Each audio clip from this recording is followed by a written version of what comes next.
in a traditional way by offering our respects to the spiritual masters, Vaishnavas and the Supreme Lord.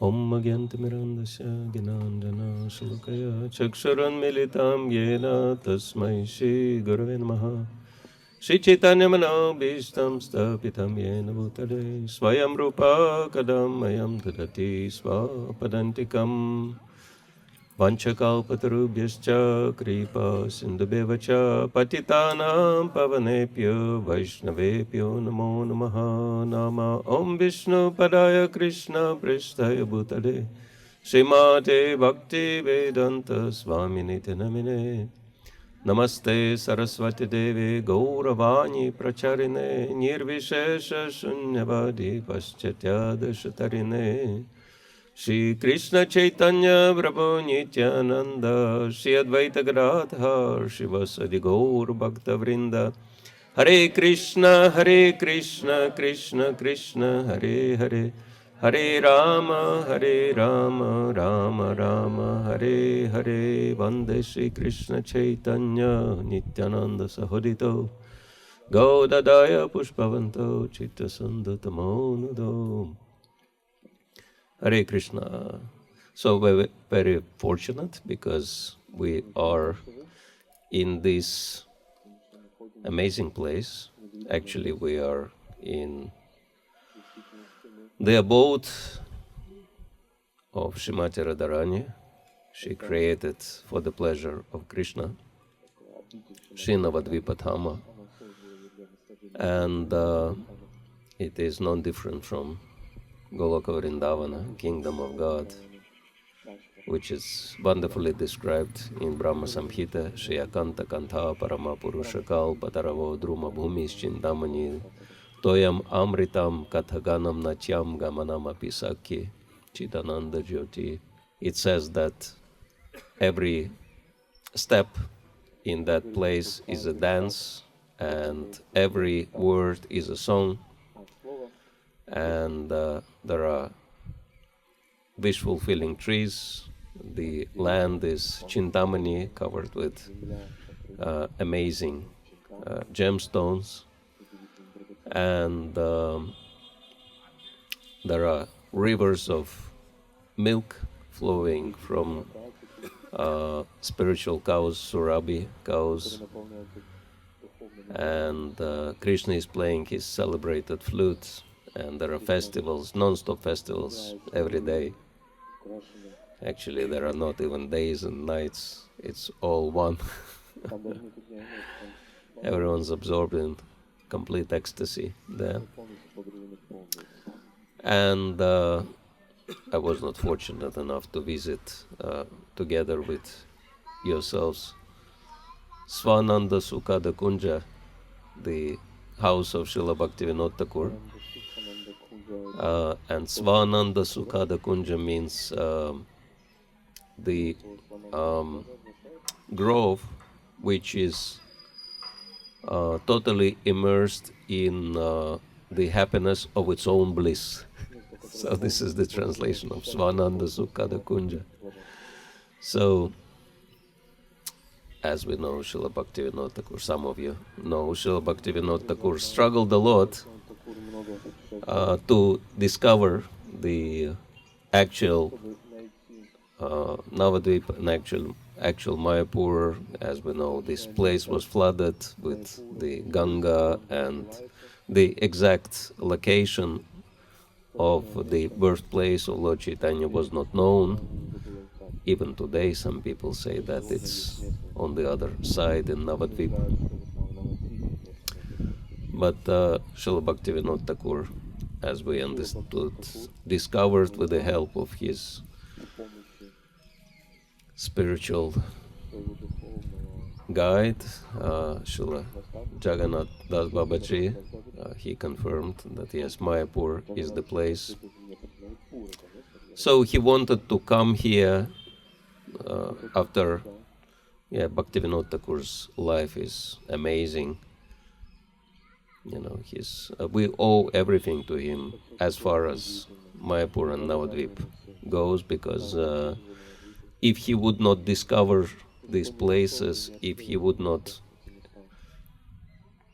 pray to Lord Chaitanya, and if he would not,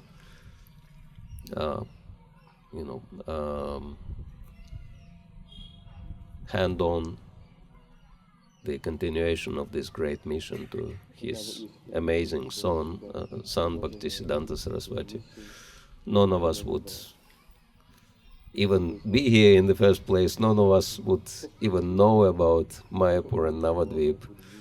None of us even would probably practice Krishna consciousness the way we do now. So we owe everything to this amazing Vaishnava.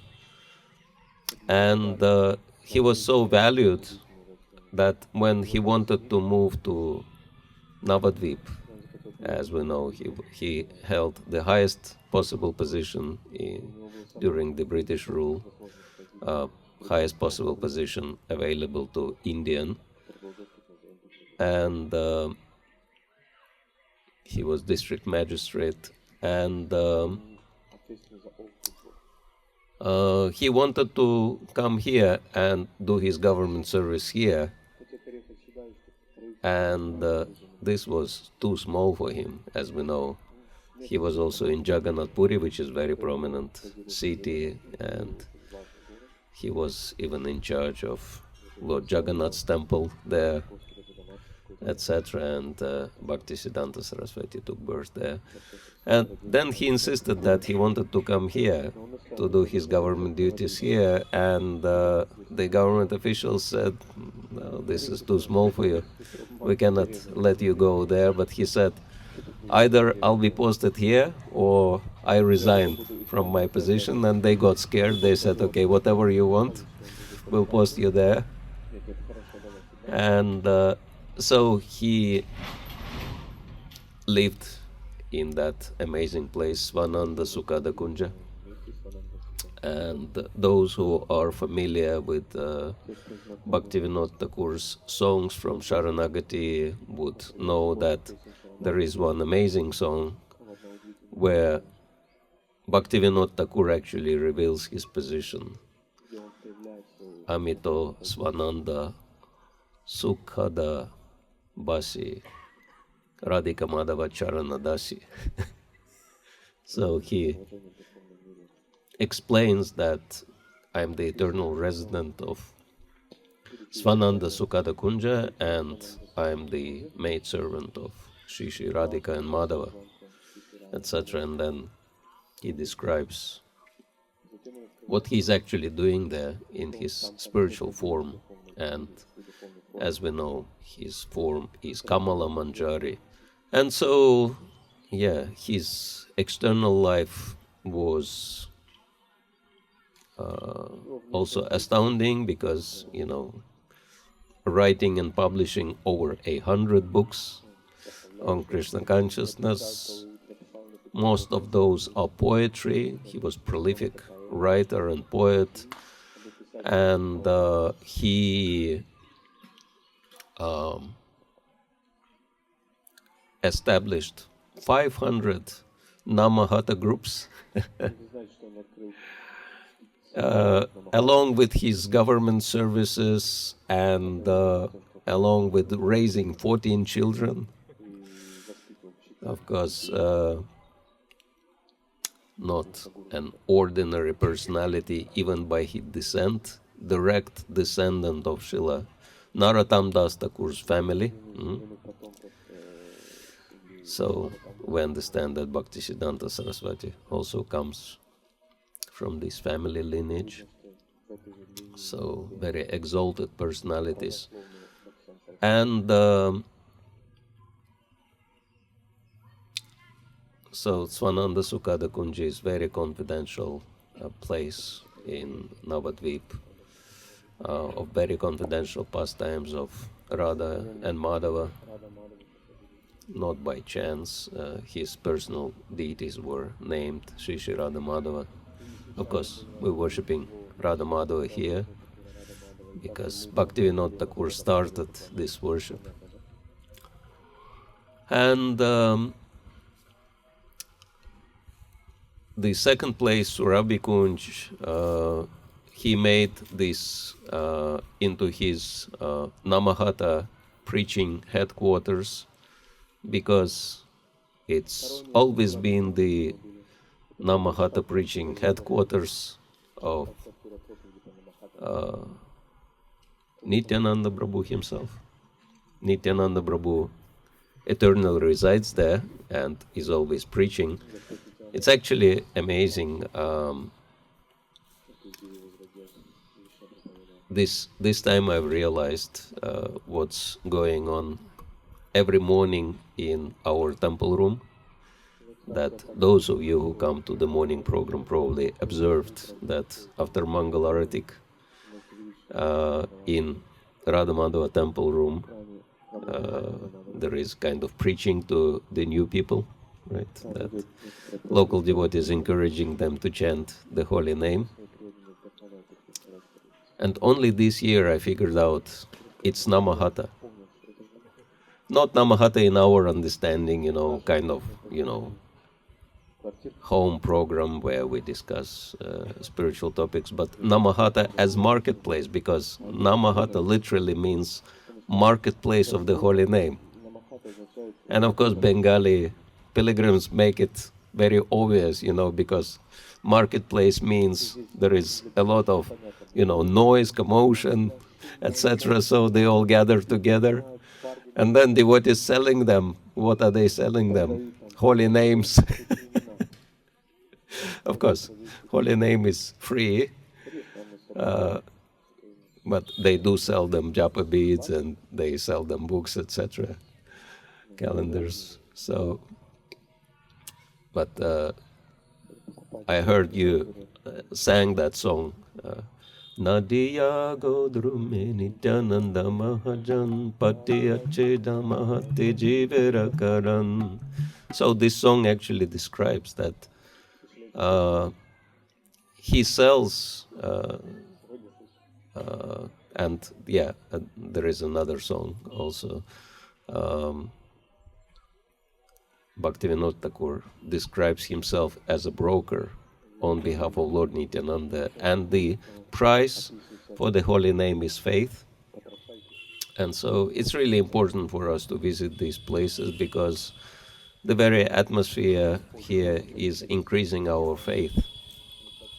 In the process, increasing our understanding. Of course, your studies are meant to help you to increase your understanding of theory and practice as well, and with that enhanced practice you can actually increase your faith, because you will get the results which are promised in the scriptures. And so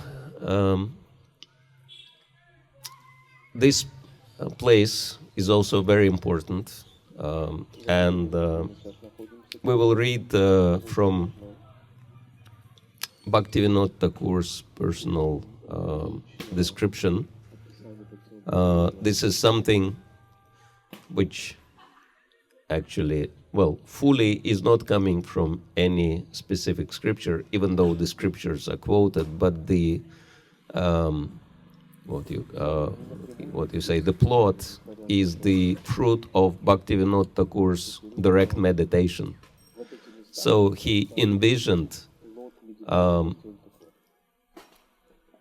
the Parikrama, very special Parikrama around Navadvip, which was done by two people. In my mind, whenever I think of Navadvip Dham Mahatmya, I'm thinking this is perfect Parikrama.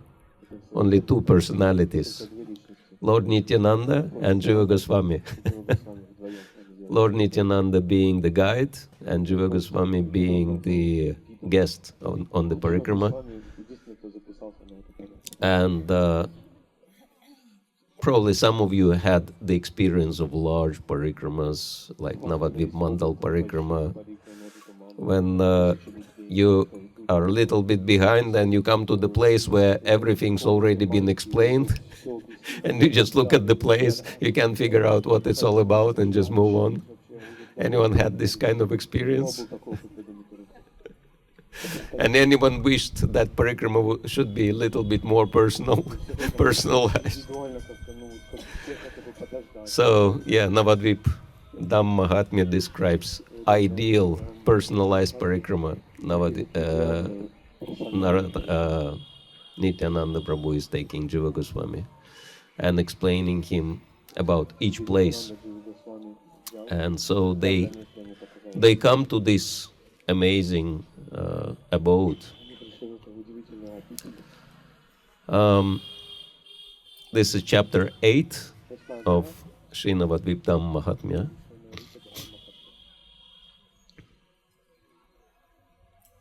All glories to Lord Chaitanya, Sri Shati Sutta. All glories to Lord Nityananda, Sri Avadhuta.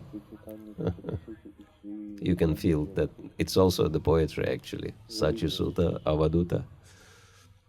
All glories to Sitapati, Advaita Prabhu, King of the devotees. All glories to beautiful Navadvipa Dhama, and all glories to the name of Gaura. Lord Nityananda continued on with the devotees while chanting Hari, Hari. Because of ecstatic love, Nityananda Prabhu tottered as he walked and mumbled as he talked. Tears streamed down his face, and in agitation he cried, Gaura, Gaura! All his ornaments glittered, and his divine form illuminated the 10 directions. 10 directions means, besides 8 directions, also the sky and the land. So everything was illuminated by Lord Nityananda.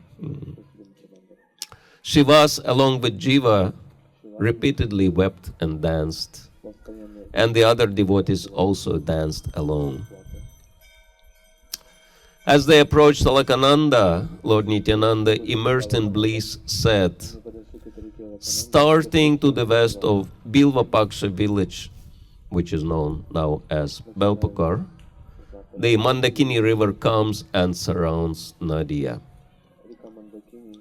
At Suvarna, Bihar, the Alaknanda river leaves the Mandakini. On the eastern bank of the Alaknanda river, near the Gandaki river, is Hari-Hara Kshetra, the place where we are right now. A beautiful deity will be discovered there in the future amidst a lovely forest. So if anyone wants to see, Alaknanda river, which is part of the Ganga, is right there. Very clean and very beautiful. You can go and have a little darshan of Alaknanda river. And so many pastimes took place in here. And one amazing pastime has been described by Jagadananda Pandit, one of the very intimate associates of Sri Chaitanya Mahaprabhu. In his amazing book, Prema Vivarta. So, and this is described in the beginning. Please listen carefully to what Jagadananda Pandit directly says. One day, while I was totally absorbed in playing, my Lord entered the deep forest on the bank of the river Alaknanda Ganga. Gadadhar Pandit and I quickly got up and followed behind him. A splendid parrot perched on a fragrant bakula tree observed our movements. The Lord saw the parrot. Catching hold of him, he said, "You are Vyasadeva's son, so you should sing the glories of Sri Radha and Krishna and increase our bliss." The parrot, ignoring the Lord's words, began to sing, Gaura Hari, Gaura Hari. Gaura Hari, Gaura Hari. Gaura Hari, Gaura Hari. Gaura Hari, Gaura Hari.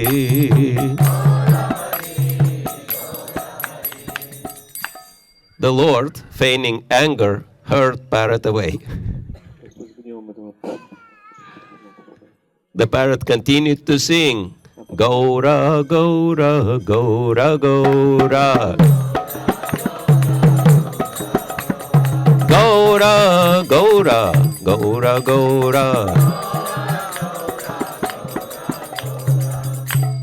And began to dance. Envision the parrot which is singing Gaura and dancing on the branch of a tree. We immediately felt the stirring of ecstatic emotions, hearing the parrot's wonderful song. The Lord again said, "O parrot, this is Vrindavana. Sing loudly the divine names of Radha and Krishna so that everyone can hear." The parrot rejoined that Vrindavan has now been transformed in Navadvip, and I see Radha and Krishna in the form of Gaura Hari. I'm a parrot living in this forest simply by surviving on the chanting of the holy name of Gaura. You are my Krishna, and Gadadhar here is my Radharani. I offer my prostrated obeisances at the feet of anyone who remembers the ambrosial pastimes of Sri Chaitanya Mahaprabhu. Srila Jagadananda Pandit Ki Jai. So this wonderful pastime took part in here, in this very place. So if you see the parrot here, it might be the same parrot singing Gaura Gaura. And so this place is the abode of Lord Shiva. If you remember, Nityananda Prabhu says, a beautiful deity will be discovered there in the future amidst a lovely forest. And so this deity has been discovered, and you can see it directly with your very eyes. To the west of the Alaknanda river, see Kashi, where the followers of Shiva and his consort endeavor for liberation. This Navadvipa Kashi, however, is superior to the other Kashi. Here Shiva is always dancing and chanting the name of Gaura, begging his followers to accept Gaura Bhakti. The sannyasis who live for 1,000 years in Kashi may attain liberation through the cultivation of jnana, but here the devotees kick away that liberation as they dance and chant the name of Gauranga. While living devotee here, living entities are delivered by Lord Shiva, who chants the name of Gauranga in their ears. This Dhamma is thus called Mahavaranasi, for here there is no fear of death. So this is where we are, in the abode of Lord Shiva. And Hari-Hara means Vishnu and Shiva combined. Some of you who have been studying or even reading the 8th canto of Srimad Bhagavatam are familiar with how Lord Shiva became bewildered by Mohini Murti. And even though he's been happy as a result of his defeat, because he said in Bhagavatam This is my Lord, who can bewilder even me. I was telling you, Parvati, how great my Lord is. Now you can see his greatness. But still, he was feeling a little bit uneasy after that episode. And Lord Vishnu pacified him. He said, don't worry, we are one. We are the same. And he embraced him. And they turned into Hari-Hara. So two of them united together. And so Lord Shiva's position is very special. And actually, some of you probably noticed that there are plenty of temples of Lord Shiva around, right? Anyone noticed? Tons of temples everywhere. Lord Shiva is worshipped. Why? Because Lord Shiva is very important personality. Vaishnavanam yata shambhu. It says that Lord Shiva is the best of all the Vaishnavas. Of course, sometimes we might be confused because we understand that Srimati Radharani is the best of all. So, but this is achintya beda beda tattva, that if scriptures describe some apparent contradictions, there are no contradictions there. We just have to have higher understanding. Yes, Lord Shiva is the greatest of all the Vaishnavas in this world, and Srimati Radharani is the greatest of all in the spiritual world. And every morning also we sing during morning program to Panchatattva, the Narottam Das Thakur's song glorifying these five personalities. And how do we glorify Advaita acharya? Doya Koro, Sita Pati, Advaita Gosai, Tava Kripa, Palapai, Chaitanya Nitai. We pray to Advaita acharya for his mercy, because only by his mercy we can get the mercy of Chaitanya and Nitai. So Advaita acharya is very important personality. And who is Advaita acharya? Chaitanya Charitamrita explains that he is both Mahavishnu and Sadashiva. Little strange, is it not? How one personality can be two. But it's very simple. If we read Brahma Samhita, Lord Brahma explains everything. Because and acharyas are explaining to us also, because to create this material world, as we know, Supreme Lord is transcendental. He is not coming in touch with this world. But Lord Mahavishnu, he glances at the creation, and that glance, personified glance of the Supreme Lord, he is bringing all the living entities into material nature. And who is that personified glance? He is Lord Shiva. So Mahavishnu and Sadashiva are always unified.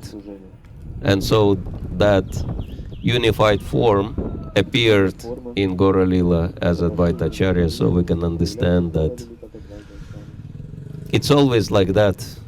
They are always together, Mahavishnu and Sadashiva. And Lord Shiva's position is very important, and there are many, many reasons why he is called the greatest of all the Vaishnavas, and by his mercy only we can get the mercy of Lord Chaitanya and Nityananda, as well as Radha Madhava. Anyone wants to suggest any reasons why Lord Shiva's position is so important for us? Yes. He is protector of the Dham. Yes. And how he is protecting the Dham? What Lord Shiva is in charge of, those of you who study Bhagavatam, you would know. What Lord Shiva is in charge of? Mode of ignorance and false ego, yes. Devakinandan Prabhu knows that he is in charge of false ego, and if we want to enter into Lord's abode, what do we have to get rid of? False ego first, which is the source of ignorance. So that's why, it's rather natural that Lord Shiva is in charge of both of these things, because they are interlinked. It's very interesting how the fifth canto is describing the layers of the universe, if you remember. And each layer is 10 times thicker than the previous one, right? That the first layer is earth layer, and then, second layer is the water layer, which is 10 times thicker than the earth. And then there is a layer of fire, right? Also 10 times thicker than the layer of water. And it goes on and on and on and on, 8 layers. And what is the last layer? False ego. And it is 10 times thicker than the previous. So, the thickness of the false ego in the material world is really hard to imagine. It's unbelievable. So the false ego is what actually keeps us bound in this material world. So we cannot leave the material world unless, it's like in the same way as we cannot leave the border of any country to go abroad without what? Without the stamp of the immigration officer, right? And who is the immigration officer to let us go to Goloka Vrindavan? Lord Shiva. So without Lord Shiva's stamp of approval, we cannot go to the spiritual world. As simple as that. So, and he, gives us stamp of approval only if we surrender our false ego to him. And so, this is one very important reason why Lord Shiva is considered to be the greatest. Actually, Srila Prabhupada speaks in one class. He says, Krishna explains in Bhagavad Gita, Sarva yonishu kauntaya murtaya sambhavantiya ham brahma mahadyonir. What's that? Yeah. Prajapita. So he is the father of all living entities. And Srila Prabhupada explains that this father is actually Lord Shiva.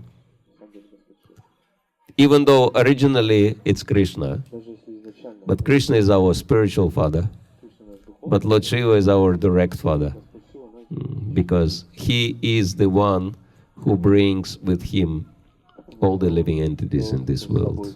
And so basically we are under his direction, under his protection, under his guidance. And Lord Shiva, being the greatest of the Vaishnavas, he's very, very eager to make everyone Krishna conscious.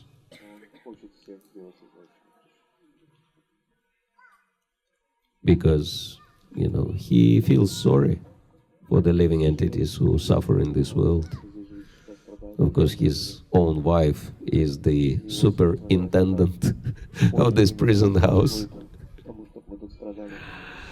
But they have to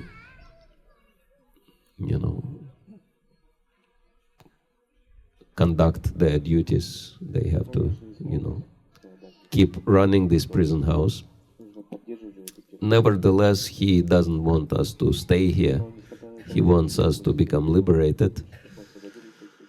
And he is ready to do anything and everything to benefit the conditioned souls.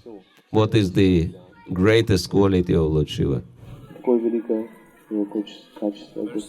Compassion. Yeah, he is unlimitedly compassionate. Any examples of Lord Shiva's compassion? Yeah, he drank all the poison. I mean, demigods and demons were churning the nectar. Everyone was interested in nectar. And then the poison came out, nobody was interested in. And the poison threatened to destroy everything and everyone. And who took all the poison? That was Lord Shiva. So he's ready to sacrifice himself for the benefit, out of compassion for other living entities. So yeah, this is the greatest example of his compassion. You all enjoy and I will take all the problems. That's the mood of Lord Shiva. Any other examples of his unlimited compassion? Huh? He didn't want Brigasura to cut his own head off, so he came and gave Brigasura a boon. He didn't want him to cut his own head off. Oh yes, that's one of the final chapters of Srimad Bhagavatam, the deliverance of Lord Shiva, how he gave Brigasura a blessing out of compassion, because the guy was trying to, kill himself in very ugly way. And Lord Shiva felt sorry for him. He said, okay, whatever you want, have the blessing, just stop torturing yourself. Yeah, Lord Shiva is very compassionate. Any other examples of his compassion?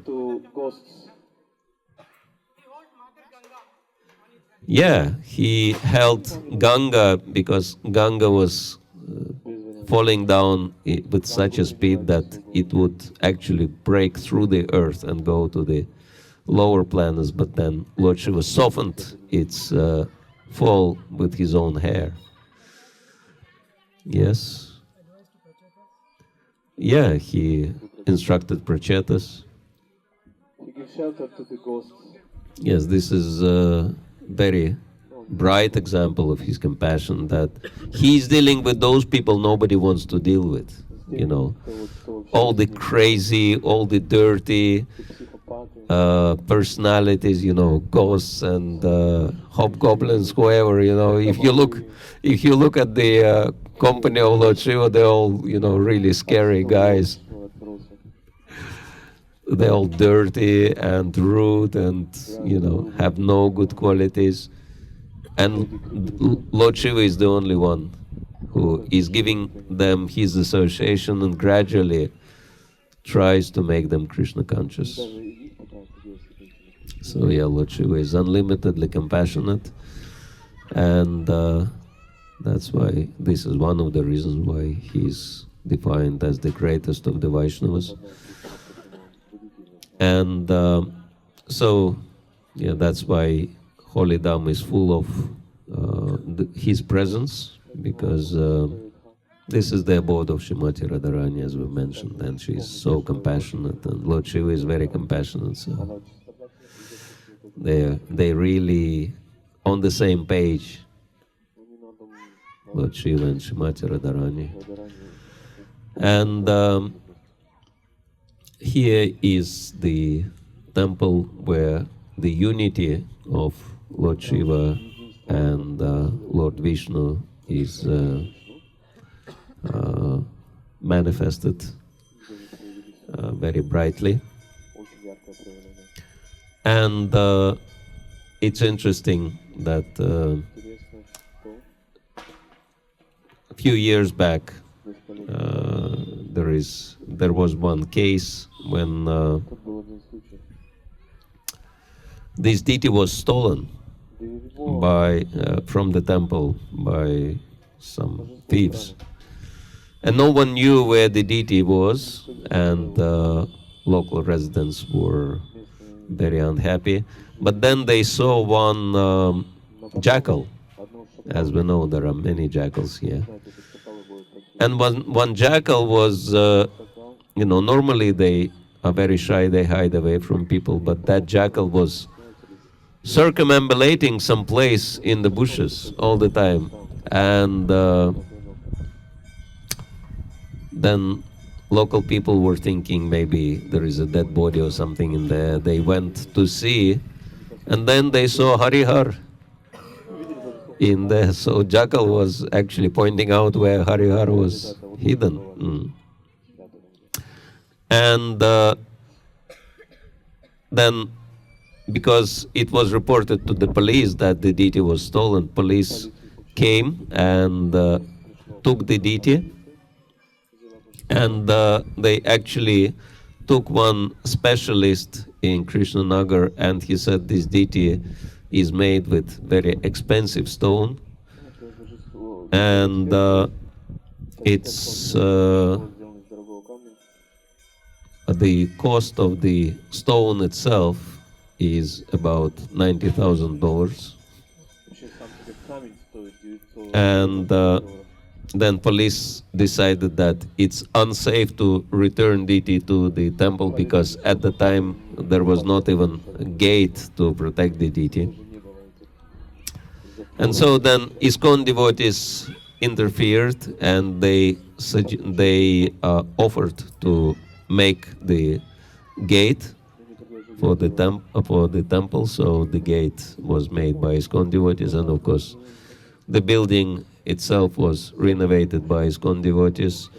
Srila Jayapataka Maharaj is heading a very important Bhaktivinod Foundation, which, one of the tasks of that foundation is to restore the holy places around Navadvip area. So you will see many of those temples were restored by the foundation, including here. So it's very nicely done. And then they wanted to take the deity from the police, but police still didn't want to release the deity. And then one ISKCON, Mayapur ISKCON devotee, one of the managers, he was thinking what to do, and then he decided to approach one official here, one judge, for help. And when he started explaining the situation, judge was saying, "So you are the follower of Srila Prabhupada? I'm actually Srila Prabhupada's relative, so I'll be happy to help you." So it's amazing. Of all the officials, he approached, without any knowledge, he approached that official, which was related to Srila Prabhupada's family. And so this judge came to the temple, and he was very happy with the opportunity to serve, and then he gave the order to the police to release the deity. And then there was a big festival of Hari-Hara coming back to the temple, and devotees organized new dresses, and one devotee from America gave a very generous donation, and so they made a lot of prasadam and big festival, and they gathered everyone, so they celebrated Hari-Hara coming back. Actually, he stayed at that police station for 9 months, quite long time. So yeah, sometimes the Lord can disappear to help us to develop love and separation. Because sometimes we might, feel very familiar. As we know, familiarity breeds contempt. But then the Lord is doing something to make us feel separation and appreciate him more. So Hari-Hara played that pastime of disappearance, hid himself from devotees. Of course, nothing can happen without Krishna's desire, Krishna's will. So first he hid himself and then he stayed at the police station. Actually, the Lord is doing that regularly. There is one story from Russia, how Nrsimhadev, one of the first Nrsimhadev deities, played very similar pastime. Would you like to hear? So, it was South Russia. The city is called Krasnodar. Some devotees call it Krishnadar.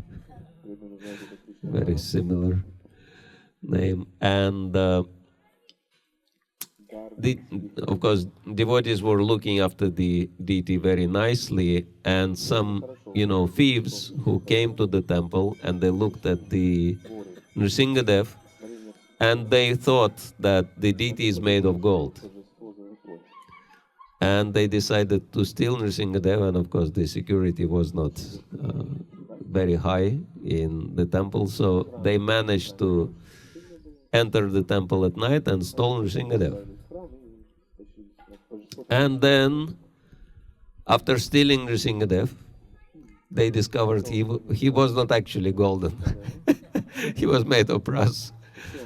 So, but they were thinking anyway, we already stole him, so we should try to get maximum, benefit from that, and try to sell him to someone who would appreciate. And they had no idea that ISKCON is unified society. They were thinking, oh, these guys, they kind of Hindus and they worship this deity. So, and they went on the train with Nrsimhadev across the country from south to north. And the northern city is St. Petersburg. So they went to St. Petersburg and they decided to sell Nrsimhadev to another ISKCON temple. And of course the information that Nrsimhadev was stolen from the southern temple was already known. But devotees pretended that they agreed, they wanted to buy the deity, so they said, okay, please bring this deity, we're going to buy it. And when they brought Nrsimhadev, police was waiting for them, and they arrested them, and they confiscated Nrsimhadev. But they didn't give Nrsimhadev to the devotees in St. Petersburg, because they said, he was not stolen from you, he was stolen from Krasnodar. So, actually, we don't know where he was stolen. It's all rumors. We have to, verify, we have to give this sculpture, they call it, right, to the owner. And devotee said, so if you do not take our words that they are the owners, how do you verify? And they said, we're gonna be making announcement on national TV about this sculpture, and we will contact one who responds to the announcement. And so basically speaking, one of the central channels on the TV was giving darshan of Nrsimhadev to 140 million people, inviting the owners. So, and of course, Krasnodar temple then claimed Nrsimhadev, they took him back. So, and then, of course, devotees were in a lot of anxiety when Nrsimhadev was stolen. But after all of this was over, they realized what happened, that Nrsimhadev just wanted to have some time off, travel across the country, give darshan to the whole country on the national TV and come back to the temple. So yeah, it's quite amazing. But we don't think about Nrsimhadev like that, but he has very refined sense of humor. Nrsimhadev is very humorous, actually. Of course, it's another topic, but any of you read 7th canto, you would remember how exactly Nrsimhadev paralyzed Hiranyakashipu before placing him on his lap. Anyone remembers how he actually defeated Hiranyakashipu? By what? By his weapons? No, even before he tore him apart, Nrsimhadev had very unusual weapon by which he paralyzed Hiranyakashipu. Yes, Prabhu remembers. He laughed at Hiranyakashipu so loudly that Hiranyakashipu, was deafened. And he blocked his ears, and out of, fear, he closed his eyes. So he still tried to kind of fight with Nrsimhadev, but how much you can fight if your eyes are closed? So then, Nrsimhadev just took Hiranyakashipu, put on his lap, and then, as we know, the first surgery, open heart surgery, happened in the universe like that. So, yeah, it's amazing, but normally we think of Nrsimhadev as, very angry and ferocious, but he's actually very humorous as well. He has very fine sense of humor. Actually, the entire episode of fighting with Hiranyakashipu was a big joke for Nrsimhadev. Because Hiranyakashipu was taking it very seriously. But for Nrsimhadev, it was a joke. Is he actually thinking he can defeat me? And at some point, he couldn't control himself, so he just laughed at him. So like that, yeah. Krishna has great sense of humor. Sometimes, we're thinking, if Krishna is in charge of the script of our lives, he has very subtle sense of humor. So, yeah, we should ask Hari-Hara for blessings. Anyone remembers what is Lord Shiva doing to everyone who is leaving their bodies here? Yeah, he's chanting in the ears of these personalities the names of Lord Gauranga. How many of you want Lord Shiva to chant Gaura at the time of your leaving the body? So we can ask Hari-Hara to be with us at this point of leaving this world, no matter where it happens, so that he would help us to get the mercy of Lord Gauranga at that very crucial moment. Hare Krishna. So, if anyone has any questions, we can try to answer. Yes, you can deliver it over there. Yeah. Pass it on. Okay. This machine has life on its own. So the question is why in ISKCON we are not worshipping Lord Shiva if he is in charge of false ego, so he plays very important part.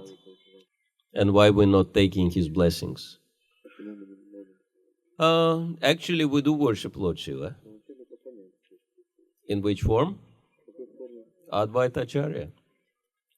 So Advaita acharya is part of the Panchatattva, and actually, no matter which deity we have, different devotees worship different deities. Some worship Radha Krishna, some worshipped Govardhan, Shalagram, and Jagannath Baladev, Subhadra, Nrsimhadev, Prasad, Lakshmi Nrsimha. So devotees worship different deities. But the standard part of the worship, or standard pictures at least, on our altars should be Panchatattva and Guru Parampara. So this is the foundation, right?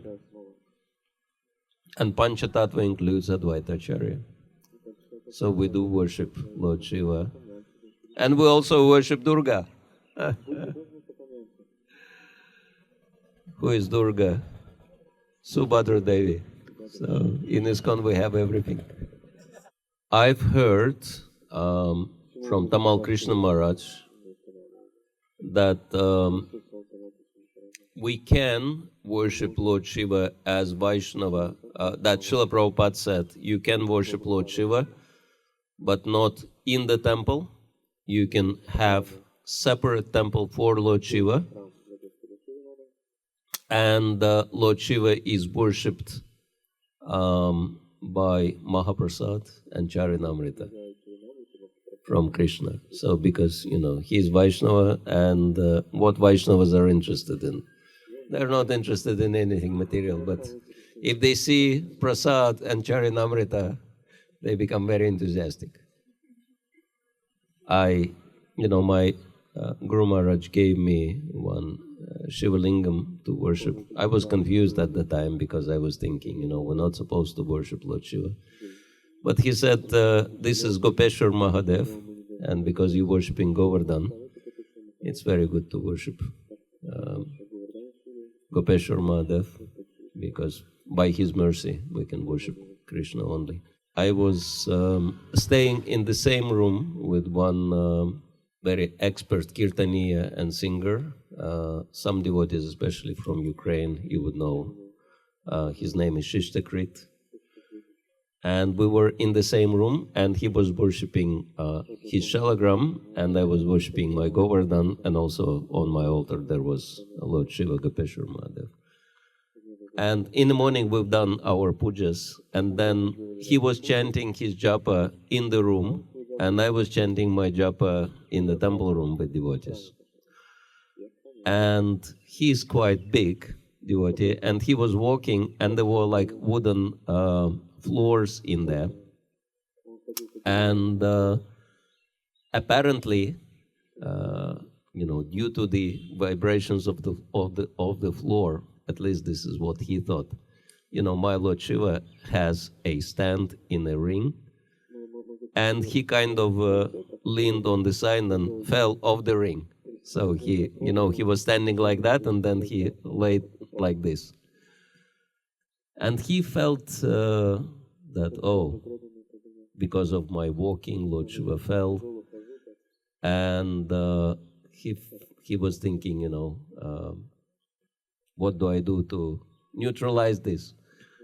And he had an apple he offered to his shalagram, which was still standing on the altar. And he was thinking, maybe I should give this apple to Lord Shiva, to kind of apologize as sign of apology. And then, he put his back in his standing position, and he put this apple in front of him. And when I came back, he was telling me, this is what happened. I'm very sorry, the Lord Shiva fell.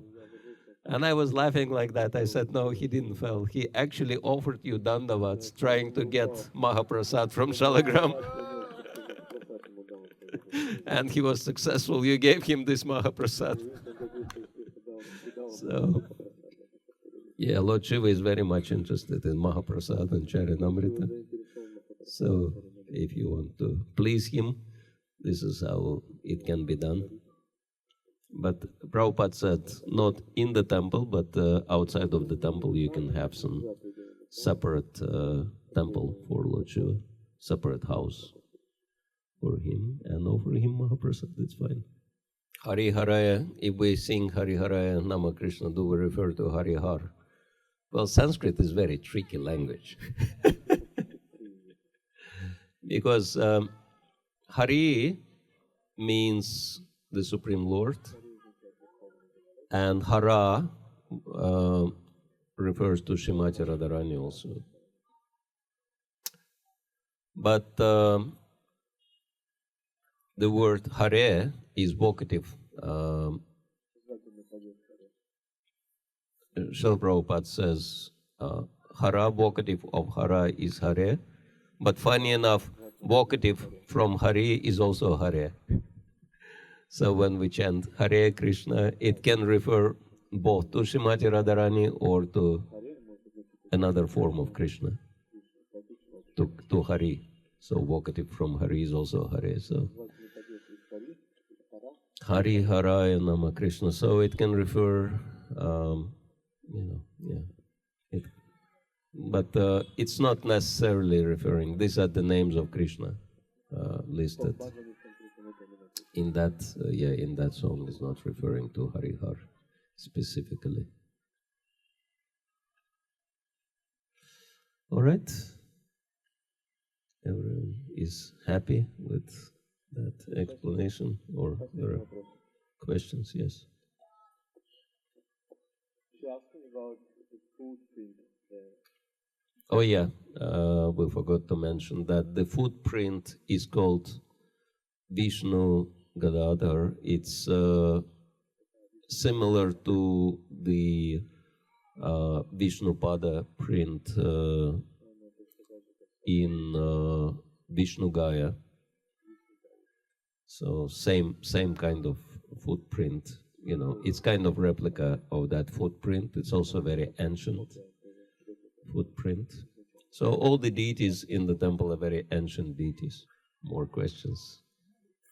You mentioned that in the Namahata, you were reading that the deity they would discover is very old, and then you said the deities are very ancient. How did they discover? I don't know this information, how Hari-Har appeared. I never heard the prehistory, but someone discovered him, definitely,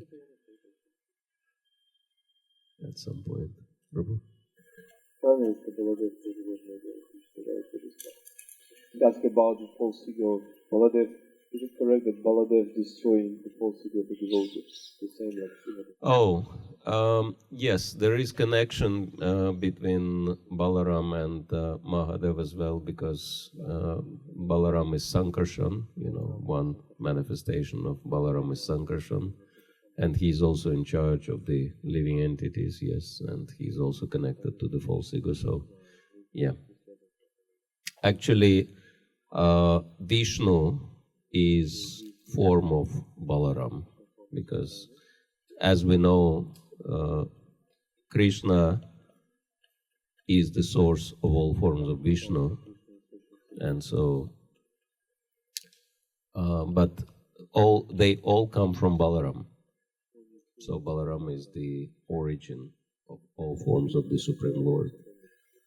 So yes,